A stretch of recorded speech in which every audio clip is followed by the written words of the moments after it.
Samuel L. Jackson plays Russell Franklin, a corporate executive who's trying to save the day after genetically modified sharks start wreaking havoc on an underwater research facility. With tension high and the characters debating their escape plan, Jackson's character steps up to deliver a rousing speech about survival.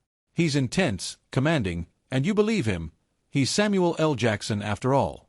You think he's going to lead this ragtag group of survivors to safety. He's building momentum, his voice booming with that iconic Samuel L. Jackson gravitas. Out of nowhere, a huge shark leaps out of the water, grabs him mid-sentence, and drags him down in one swift, ridiculous motion. It's so unexpected that you can't help but burst out laughing. The comedic timing is impeccable. The CGI shark itself is a bit dated and goofy, but it's the absurdity of the situation that makes this one of the most unexpectedly funny movie deaths. Jackson's epic leadership moment is gone in the blink of an eye, literally in the jaws of death. Quentin Tarantino's Pulp Fiction is known for its dark humor, but Marvin's death scene stands out for being shockingly funny. The setup is so mundane. Vincent Vega and Jules Winfield are driving Marvin around in the back of their car after an earlier confrontation.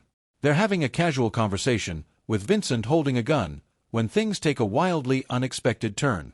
As Vincent turns to ask Marvin a question, the gun accidentally goes off, and Marvin's head is blown to pieces.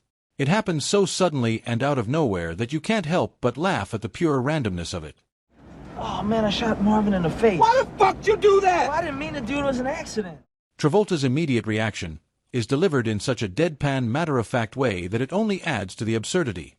What follows is a hilariously panicked cleanup, where the duo scrambles to deal with the aftermath, making the scene not only funny in the moment but also in the chaotic events that follow.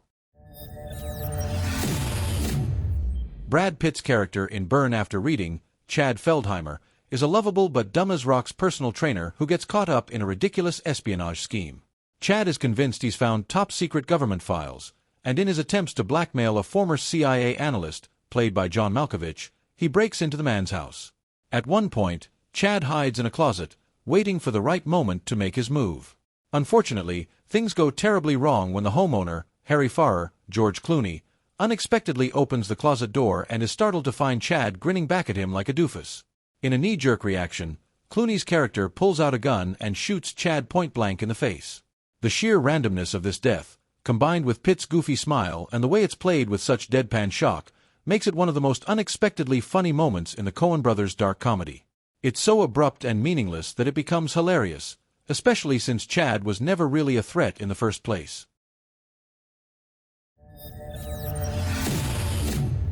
In RoboCop, one of the most over-the-top and disgusting yet strangely funny deaths happens to Emile, one of the movie's secondary villains.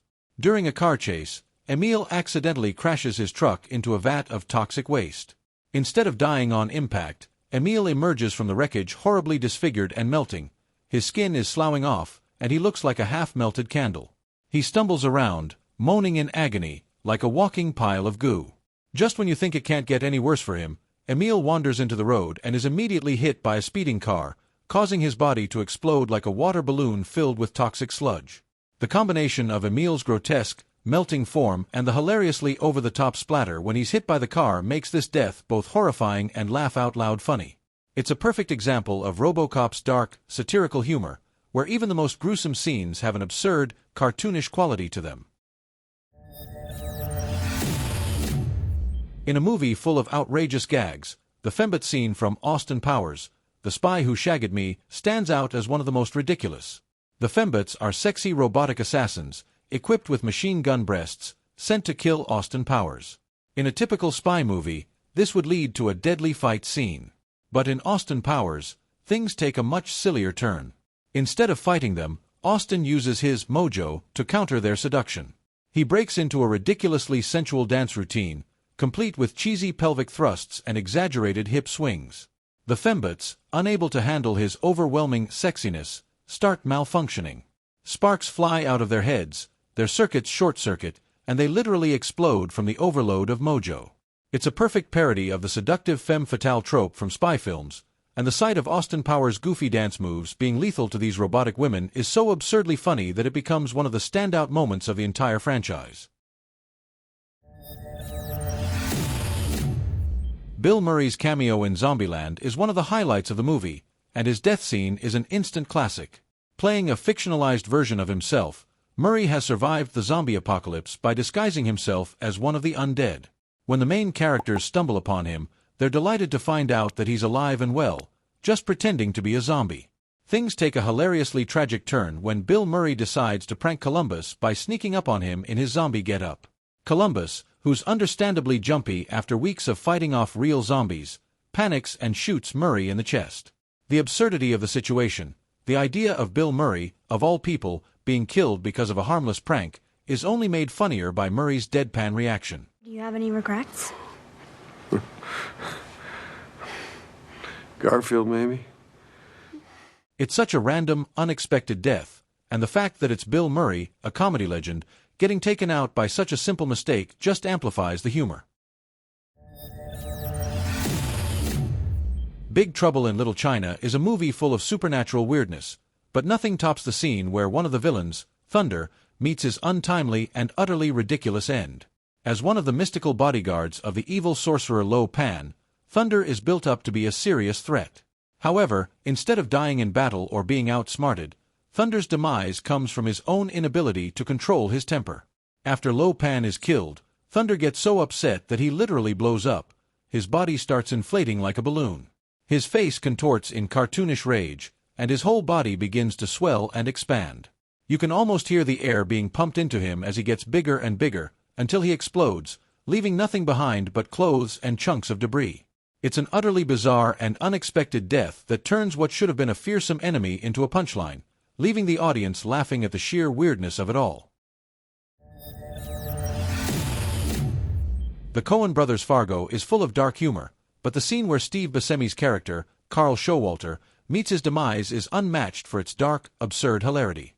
After a series of misadventures, betrayals, and general criminal incompetence, Carl ends up dead at the hands of his partner in crime, Geir Grimsrud, Peter Stormare. But the real comedy comes after his death, when we see the grisly yet bizarrely funny sight of Grimsrud trying to dispose of Carl's body. In a serene, snow-covered landscape, there stands Grimsrud feeding Buscemi's body into a wood chipper. All we see sticking out of the machine is one of Buscemi's legs, flopping lifelessly as the machine noisily grinds away. The juxtaposition of the tranquil setting with the gruesome, yet ridiculous act of shoving a body into a wood chipper is so shocking that you can't help but laugh at the absurdity of it. The cherry on top is when police officer Marge Gunderson, Frances McDormand, calmly walks in and catches him mid-act, looking more disappointed than horrified, which just adds to the absurd comedy of the whole situation. In a film filled with over-the-top deaths and absurd misunderstandings, Mitch's death stands out for its sheer ridiculousness. Mitch is one of the college students who mistakenly believes Tucker and Dale are murderous hillbillies. In a panic, Mitch charges at Tucker, who's holding a chainsaw, but Tucker is just minding his own business, cutting wood. While fleeing, Mitch is so focused on Tucker that he doesn't notice a fallen branch sticking out in front of him. In classic horror comedy style, Mitch runs full speed into the branch and impales himself through the chest. The suddenness of the death is so absurd that you can't help but laugh, especially when Tucker, completely confused, looks around in disbelief at what just happened. The mix of dark humor and slapstick gore, combined with Tucker's clueless reaction, makes Mitch's demise an unexpectedly hilarious moment in the movie. The absurdity of the situation is perfectly in line with the film's theme of flipping slasher tropes on their head. In a movie full of undead chaos and dark humor, David's death takes the cake for absurdity. As tensions reach a boiling point inside the Winchester pub, David, ever the contrarian, tries to make a dramatic exit by breaking a window. But instead of escaping, he's grabbed by a horde of zombies who promptly yank him through the opening and, in an almost cartoonish fashion, begin tearing him limb from limb. His intestines are pulled out like a string of sausages, and the whole thing happens so suddenly that you can't help but laugh at the absurdity. The scene is hilariously bizarre, mixing over-the-top gore with the kind of slapstick horror that Shaun of the Dead excels at. It's a moment that perfectly captures the film's balance of gory horror and British deadpan comedy, making David's demise both shocking and funny.